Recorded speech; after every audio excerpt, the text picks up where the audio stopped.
So good morning guys. तो चलिए start करते हैं आज के यानी कि 10 जनवरी के इंपॉर्टेंट करंट अफेयर्स को।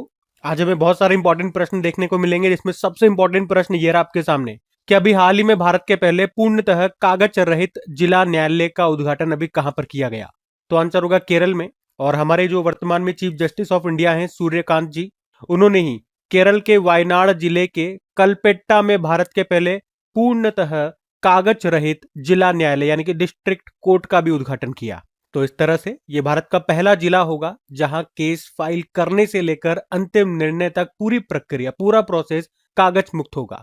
इसमें एआई तकनीक का भी इस्तेमाल होगा, सब ऑनलाइन होगा, सब डिजिटल होगा, एआई का इस्तेमाल होगा, पर कागज का इस्तेमाल नहीं होगा। इसीलिए कहा गया कि भारत का पहला पूर्णतः कागज रहित जिला न्यायालय का उद्घाटन अभी कहां पर किया गया, तो केरल में।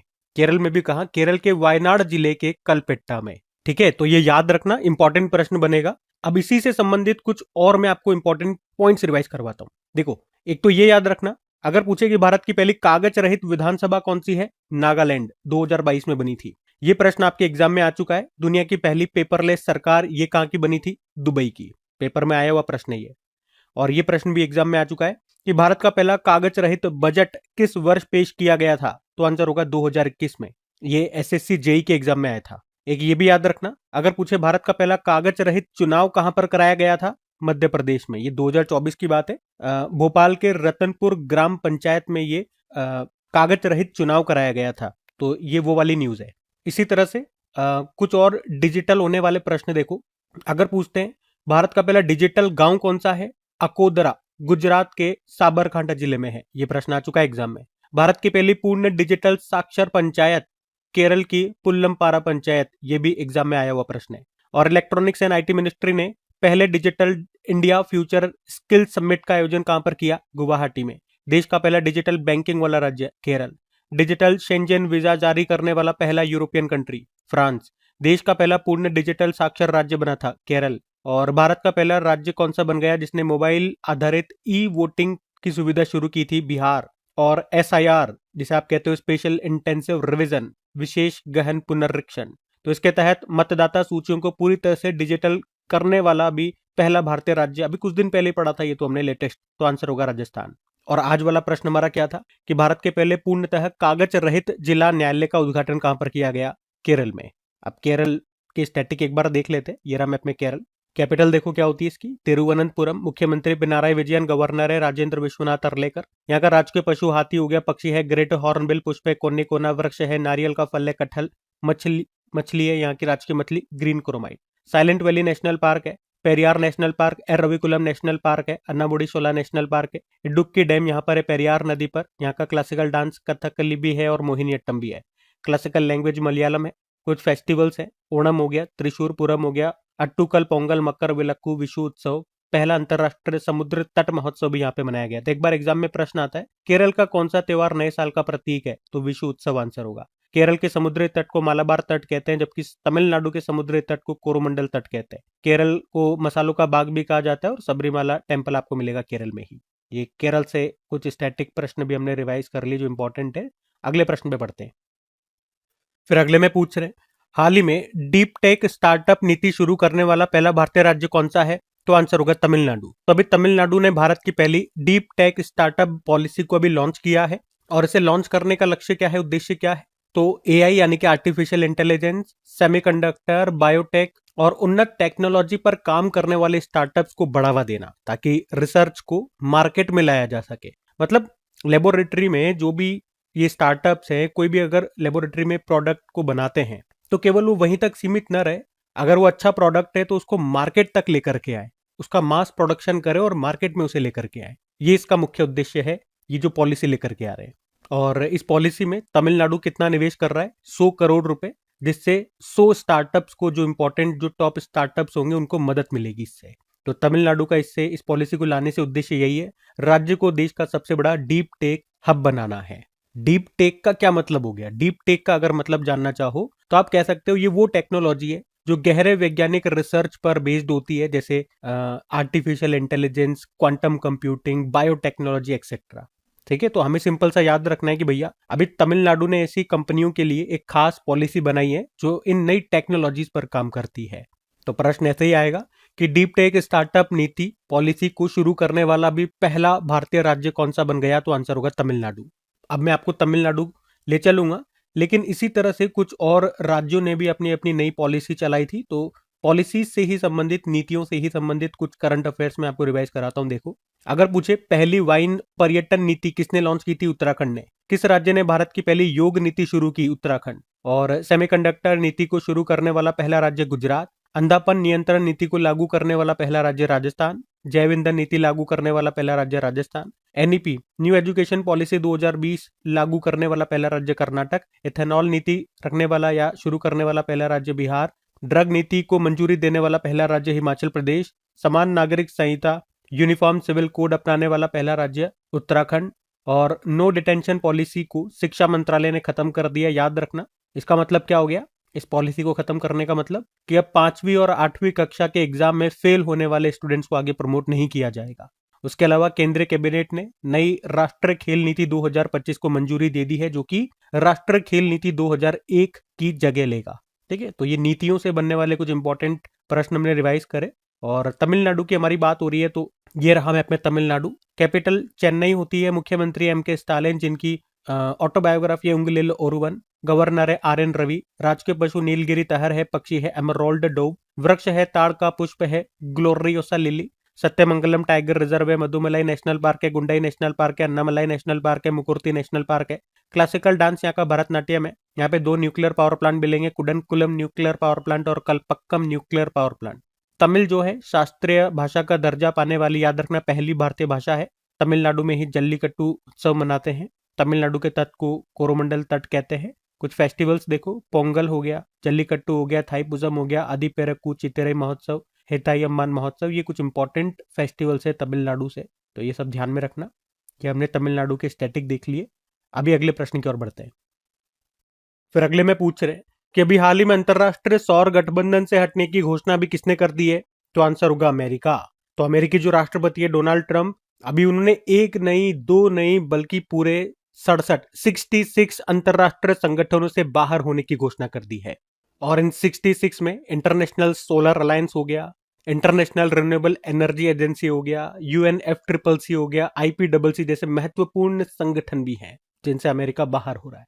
पर क्यों हो रहा है, तो डोनाल्ड ट्रंप का कहना है कि ये संगठन फिजूल खर्ची है और अमेरिका के हितों की ये पूर्ति नहीं करते, इसलिए हम इनसे बाहर हो रहे हैं। क्योंकि संगठनों का हिस्सा है तो उसे पैसे भी देने पड़ते हैं, तो उसे इन्होंने फिजूल खर्ची बताया और बाहर हो गए अल्टीमेटली।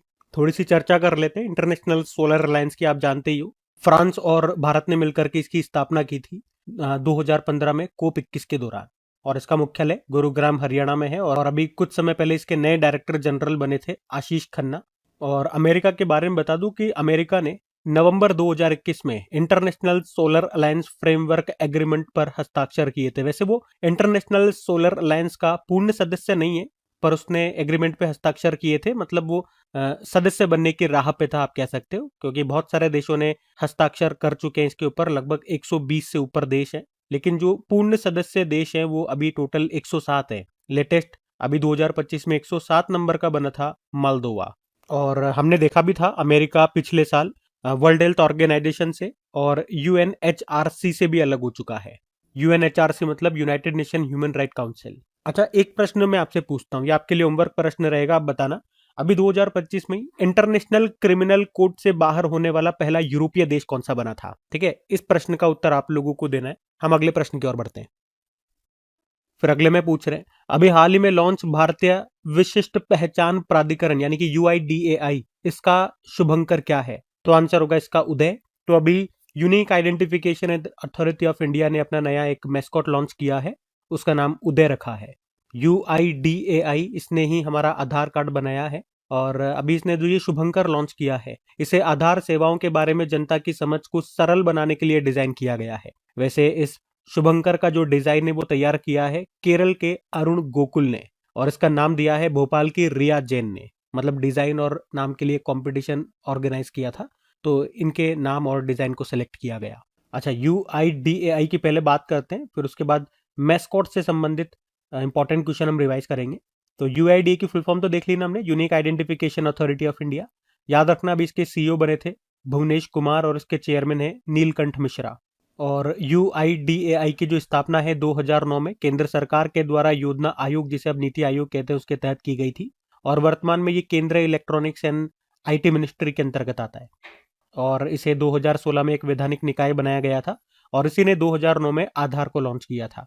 इसके पहले अध्यक्ष की बात करेंगे तो वो थे नंदन नीलेकणी। आधार नंबर, जो आपका आधार कार्ड पे जो नंबर है, वो कितने डिजिट का होता है? 12 डिजिट का होता है। और इसके लिए केस हमने बहुत चर्चा में रहा था, पढ़ा भी था। भारत के सर्वोच्च न्यायालय ने निजता के अधिकार, राइट टू प्राइवेसी को एक मौलिक अधिकार, फंडामेंटल राइट घोषित किया था अनुच्छेद 21 के अनुसार। कौन सा केस था? पुट्टा स्वामी केस। ठीक है, तो ये तो UIDAI से संबंधित बातें हो गई। आज हमने क्वेश्चन भी पढ़ लिया करंट अफेयर्स में, किसने नया मैस्कॉट लॉन्च कर दिया, उसका नाम उदय है। उदय नाम कैसे बना होगा? इसका जो नाम है UIDAI, बस इसमें तो यहाँ से आई हटा दिया, उदय बन गया, UDAI उदय। अब कुछ मैस्कॉट मैं आपको रिवाइज करा रहा हूँ, ध्यान से सुनना। जो 38 नंबर के नेशनल गेम्स हुए थे 2025 में उत्तराखंड में, उसका मैस्कॉट मौली था। पहले खो खो वर्ल्ड कप 2025 ये भारत ने होस्ट किया था नई दिल्ली में, उसका मैस्कॉट था तेजस और तारा, जो कि हिरण है। खेलो इंडिया पैरा गेम्स दूसरा एडिशन हुआ था नई दिल्ली में, मैस्कॉट था उज्ज्वला।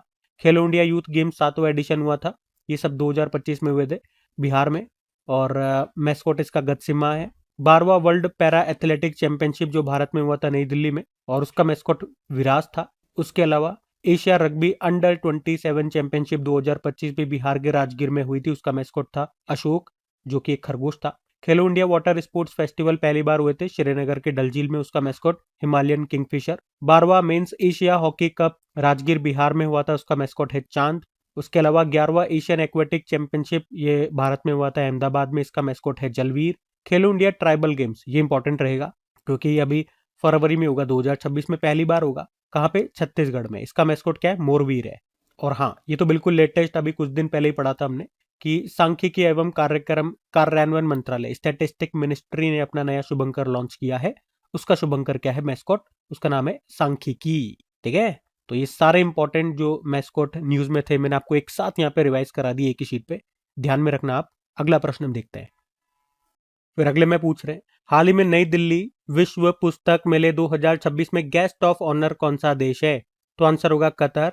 तो वर्ल्ड बुक फेयर 2026 इसका ये 53rd नंबर का एडिशन है, जो 10 जनवरी यानी कि आज शुरू हो रहा है और 18 जनवरी तक चलेगा।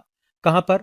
भारत मंडपम, नई दिल्ली में। और इसमें थीम भी है भारतीय सैन्य इतिहास, शौर्य और विवेक @75। मतलब इस बार का ये जो वर्ल्ड बुक फेयर है, ये भारतीय सशस्त्र बलों, इंडियन आर्म्ड फोर्सेस को समर्पित है। और पहली बार हो रहा है कि इसमें इस बार जो एंट्री है वो फ्री रखी गई है। और इसका आयोजन कौन कर रहा है? नेशनल बुक ट्रस्ट, ये इसका आयोजन करता है। और guest of honour country Qatar है, जबकि फोकस कंट्री है स्पेन।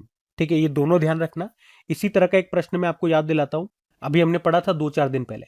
39 नंबर का जो सूरजकुंड अंतरराष्ट्रीय शिल्प मेला है, जिसका आयोजन होगा हरियाणा के फरीदाबाद में। इसमें थीम स्टेट कौन था? उत्तर प्रदेश और मेघालय, जबकि भागीदार देश पार्टनर कंट्री हैं जो बिम्स्टेक कंट्रीज हैं वो। ठीक है, तो उसी तरह का प्रश्न है, तो मुझे लगा वो भी मैं आपको रिवाइज करा दूं यहाँ पे, और ये आज हमने देख ही लिया है। ठीक है, तो दोनों ध्यान रखना मेरे भाई। हम अगले प्रश्न की ओर बढ़ते हैं। फिर अगले में देखो क्या पूछ रहे हैं कि अभी हाल ही में किस राज्य के नागौरी अश्वगंधा को अभी GI टैग दिया गया? तो ये है राजस्थान का। तो अभी राजस्थान के नागौर जिले की नागौरी अश्वगंधा को अभी GI टैग दे दिया गया है।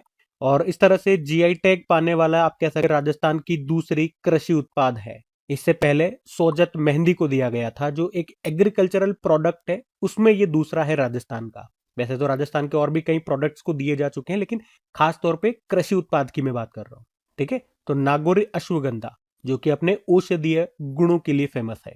देखो, GI टैग की बात करते हैं। GI मतलब हो गया जोग्राफिकल इंडिकेशन। ये एक्ट है 1999 का, जो लागू हुआ था 2003 में। पहली बार दिया गया था 2004-5 में दार्जिलिंग टी को, जो पश्चिम बंगाल की है। किसी भी प्रोडक्ट को अगर GI टैग दिया जाता है तो कितने सालों के लिए वैलिड रहता है? तो याद रखना 10 सालों के लिए, उसके बाद आपको फिर से अप्लाई करना पड़ेगा। और पेटेंट की अगर बात होती है तो 20 सालों के लिए उसकी जो वैलिडेशन है वो रहती है। GI टैग जारी करने वाला जो जोग्राफिकल इंडिकेशन रजिस्ट्री है वो कहां पर स्थित है? चेन्नई में। और एक पॉइंट ये भी याद रखना कि भारत सरकार का लक्ष्य क्या है 2030 तक? 10,000 प्रोडक्ट को GI टैग देना। कुछ लेटेस्ट अभी 2025 में वैसे तो बहुत सारे प्रोडक्ट्स को मिला था, लेकिन जो लेटेस्ट वाले हैं वो मैं आपको बताता हूँ। अभी आंध्र प्रदेश की पोंडुरु खादी को GI टैग दिया गया। पश्चिम बंगाल के दार्जिलिंग की मैंडेरिन ऑरेंज को मिला। उत्तर प्रदेश के मेरठ के बिगुल को और मथुरा की जरी पोशाक को मिला। अरुणाचल प्रदेश की पारंपरिक ब्लेड जिसे दाओ कहते हैं उसको मिला। सिक्किम के तुंगबुक को, जो कि 3 तार वाला वाद्य यंत्र है, और पुंतोंग पलित जो कि बांस की बांसुरी है, ये सब लेप्चा वाद्य यंत्र हैं, लेप्चा समुदाय के द्वारा यूज किए जाते हैं, उनको मिला।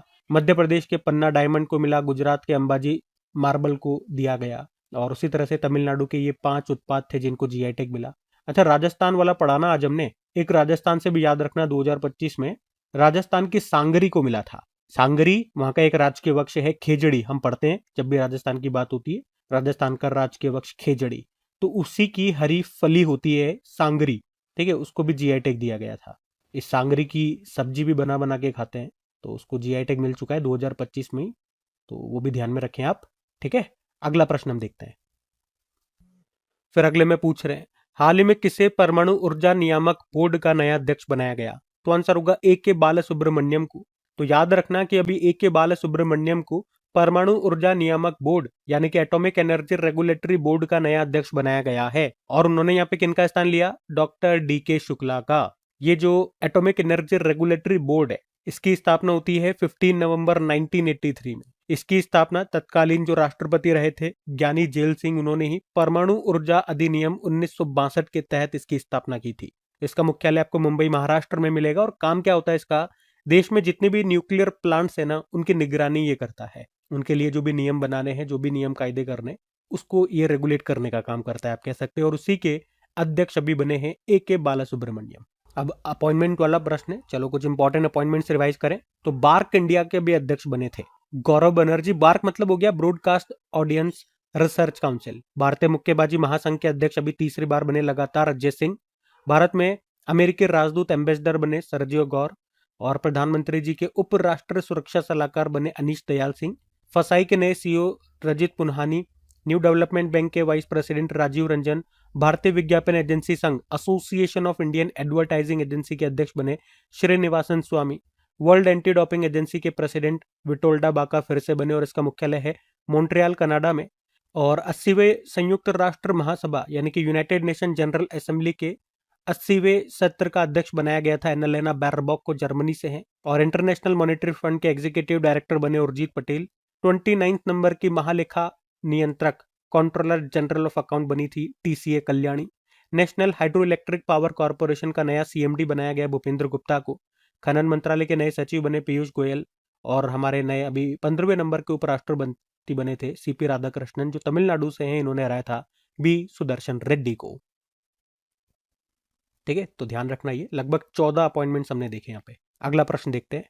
अच्छा, अगले प्रश्न पे बढ़े उससे पहले एक इंपॉर्टेंट सूचना आप लोगों के लिए। काफी सारे जो हमारे बिहार के भाई बहन हैं वो कह रहे हैं बिहार दरोगा के लिए 2025 के इंपॉर्टेंट क्वेश्चन करवा दो करंट अफेयर्स के, या बाकी किसी और भी एग्जाम के लिए कह रहे हैं। तो उसके लिए मैं चाह रहा हूँ, क्या मैं आपको टॉपिक वाइज करवा दूं? क्या मिक्स में एक साथ कर रहा हूं? उससे बेस्ट मुझे लग रहा है टॉपिक वाइज करवाना। टॉपिक वाइज मतलब समझ रहे हो ना, जैसे मैंने अवार्ड सेक्शन उठा लिया, तो 2025 में जो भी इंपॉर्टेंट अवार्ड वाले प्रश्न थे हम उसको पहले निपटा दें एक बार में, फिर कोई दूसरा टॉपिक ले लेंगे, फिर उसको निपटा दिया, इस तरह से। जिससे क्या होगा, सारे इंपॉर्टेंट टॉपिक वाइज भी हमारे क्वेश्चन इंपॉर्टेंट वाले जो होंगे समाप्त हो जाएंगे, और एक साथ इतना लंबा सेशन भी आपको देखना नहीं पड़ेगा।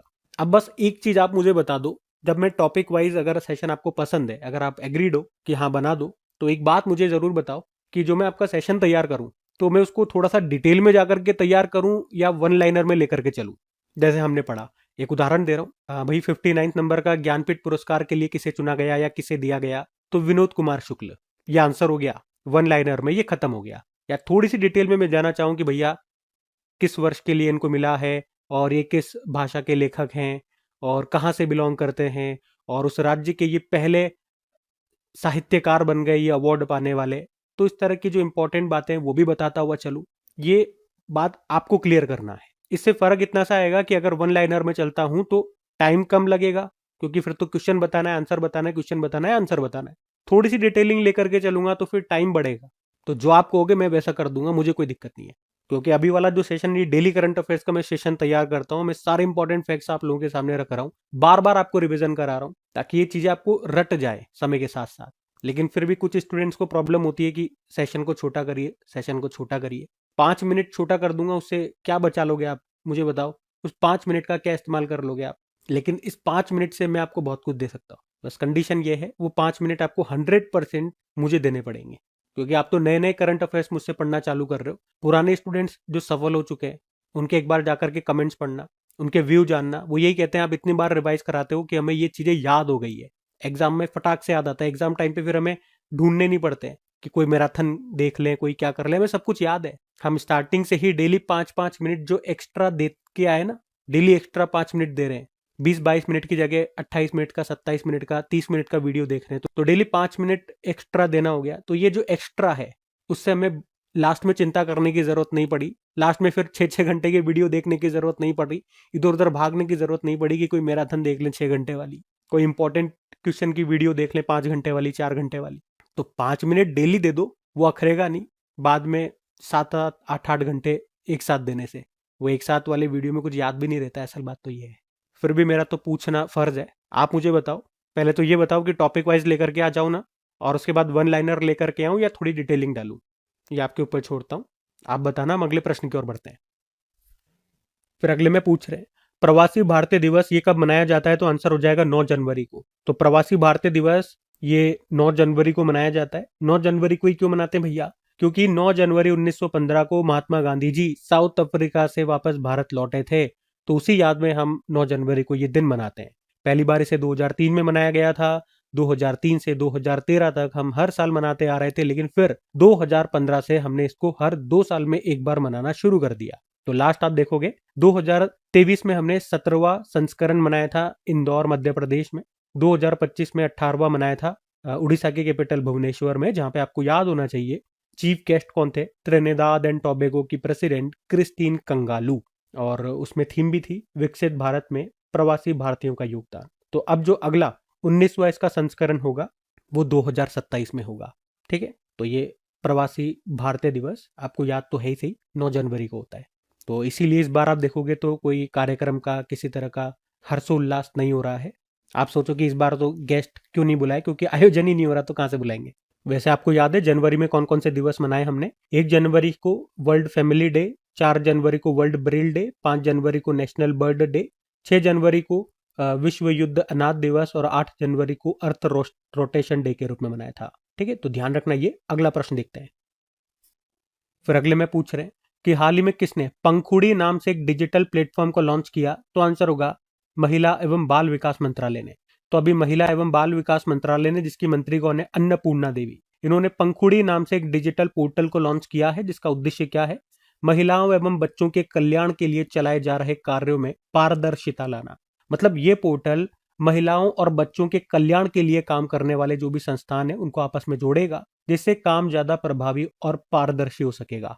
और इसी मंत्रालय से 2-3 बातें मैं आपको याद दिलाऊंगा कि इसी मंत्रालय ने 27वें ई गवर्नेंस सम्मेलन जो हुआ था मुंबई में, वहां पे पोषण ट्रेकर पहल को लॉन्च किया था। और इसी मंत्रालय से 2-3 इंपॉर्टेंट प्रश्न मैं आपको बताता हूँ कि जो 27वां ई गवर्नेंस सम्मेलन हुआ था मुंबई में, उसमें महिला एवं बाल विकास मंत्रालय को पोषण ट्रेकर पहल के लिए, इसकी जो पोषण ट्रेकर पहल है उसके लिए से ई गवर्नेंस पुरस्कार 2024 मिला था। शी बॉक्स पोर्टल को इसने लॉन्च किया था, और gender budgeting knowledge hub portal को भी महिला एवं बाल विकास मंत्रालय ने लॉन्च किया था। ठीक है, तो ये ध्यान रखेंगे आप। अगला प्रश्न हम देखते हैं। फिर अगले में पूछ रहे हैं, हाल ही में उस्मान ख्वाजा ने अंतरराष्ट्रीय क्रिकेट से संन्यास की अभी घोषणा कर दी है। वे किस देश के खिलाड़ी हैं? तो आंसर होगा ऑस्ट्रेलिया। अच्छा, एक बात मुझे और याद आती है कि कुछ स्टूडेंट्स कहते हैं कि स्लो पढ़ाओ। ये शायद नए जो हमसे स्टूडेंट जुड़े हैं उनके कमेंट होते हैं, या जो पहली बार अभी कंपटीशन की तैयारी करने उतरे हैं, शायद हो सकता है उन्हीं के कमेंट हो, स्लो पढ़ाओ। आप मुझे बताओ, क्या वास्तव में मैं फास्ट पढ़ाता हूँ क्या? अगर आप इसे फास्ट मानते हो तो आपको ये मानना चाहिए कि मैं फास्ट नहीं हूं, आप स्लो हो। इतना फास्ट तो आपको होना पड़ेगा। ये 2010 2011-12 वाला जमाना नहीं है कि कंपटीशन बहुत कम होता था। आजकल, पहले होता था कि अरे 500 पोस्ट आई है, अरे क्या भरेंगे रहने, तो आज तो 100 पोस्ट आएगी ना, तब भी लाखों लोग भरेंगे उसको, अरे भर लेते हैं, कुछ नहीं से तो कुछ से बहुत। मतलब आप यूं समझो कि एक एक पोस्ट के लिए हजार हजार बच्चे लाइन में खड़े हुए हैं। तो आपका इंतजार नहीं करेगी सीट कि मेरे प्यारे सर आएंगे, मेरी प्यारी मैडम आएगी, ये सीट पे तो वही बैठेगी। आप नहीं, आपका भाई सही, तो कोई इंतजार नहीं करेगा आपका। तो मुझे स्लो मत कराओ, अपने आप की स्पीड बढ़ाओ। हो सकता है देखो नए नए हो तो इतनी स्पीड आपकी हो नहीं, लेकिन पहले ये मान के चलो कि मैं फास्ट नहीं जा रहा हूं, ये मानो कि आपकी खुद की स्पीड स्लो है, आपको स्पीड बढ़ानी पड़ेगी, तो मुझे खींच के पीछे मत करो, अपने आप को आगे बढ़ाने की कोशिश करो। शुरू शुरू में हो सकता है दिक्कत आएगी, लेकिन करना पड़ेगा मेरे भाई। कंपटीशन निकालना है तो करना पड़ेगा।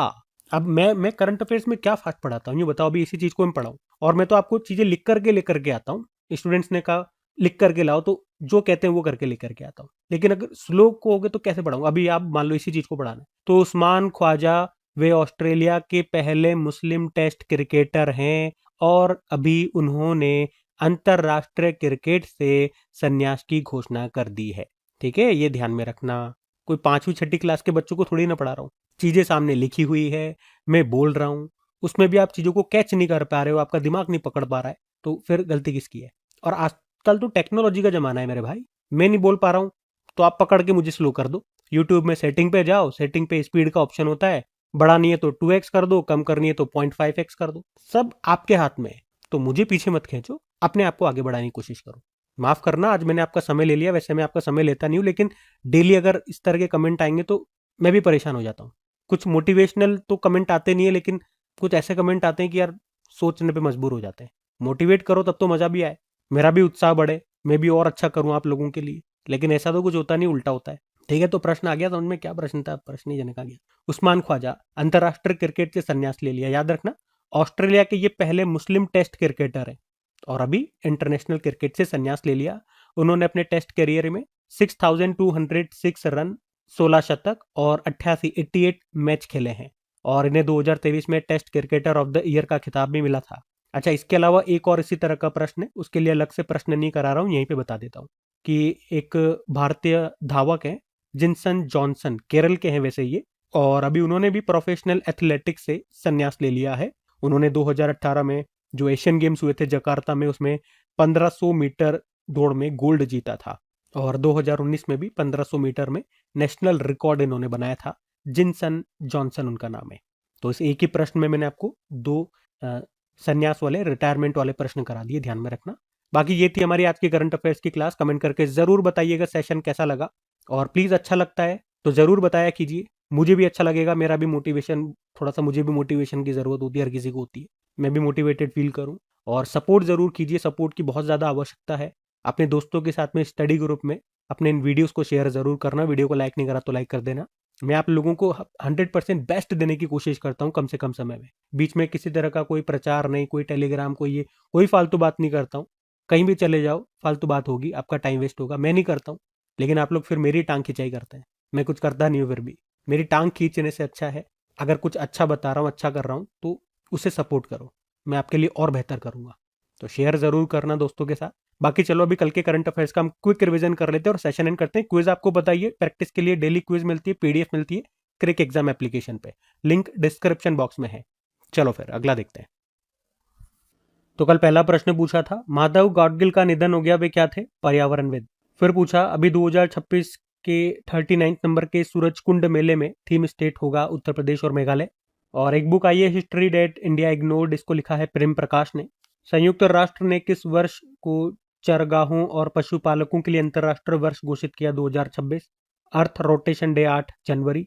भारत में लोकतंत्र और चुनाव प्रबंधन पर अंतर्राष्ट्रीय सम्मेलन 2026 का आयोजन किया नई दिल्ली में। चर्चा में रहे इसरो के पहले स्वदेशी dust detector dust experiment DEX को अभी किससे लॉन्च किया गया था? मतलब अभी नहीं, पहले लॉन्च किया गया था, PSLV C58। किसने रेबीज को एक अधिसूचित रोग घोषित करने की घोषणा की? दिल्ली।